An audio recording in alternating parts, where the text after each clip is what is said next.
Balochistan national party Mengal जिला कीच का इजलास पार्टी के जिले सेक्रेटेरिएट में ज़ेर सदारत पार्टी के मरकजी रहनुमा और साबिक सूबाई वजीर सैयद एहसान शाह मुनक्किद हुआ।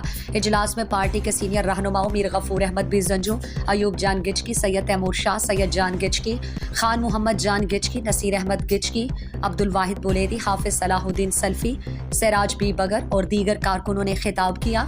इजलास में सैयद एहसान शाह ने खिताब में कहा कि हमारा कायद सरदार अख्तर जान मेंगल बलूचिस्तान की आवाम की आवाज़ है। पार्लियामेंट में बलूचिस्तान और बलोच आवाम के तर्जुमानी की है, लेकिन नेशनल पार्टी के नुमाइंदे पार्लियामेंट में खामोश तमाशाई बने रहे। उनसे नसीमा बीबी बेहतर है जो बलूचिस्तान की आवाम की आवाज़ बनी।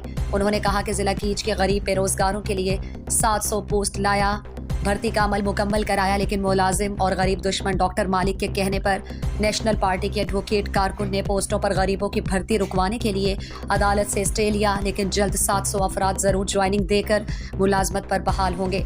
अगर मुझे सुप्रीम कोर्ट तक जाना पड़ा तो गरीबों के नौकरों की बहाली के लिए ज़रूर जाऊँगा। उन्होंने कहा कि बलूचिस्तान की तारीख गवाह है, यहाँ कोई एक पार्टी हुकूमत नहीं बना सकी, हर दौर में इत्तेहादी हुकूमत रही है, इसलिए इलेक्शन के बाद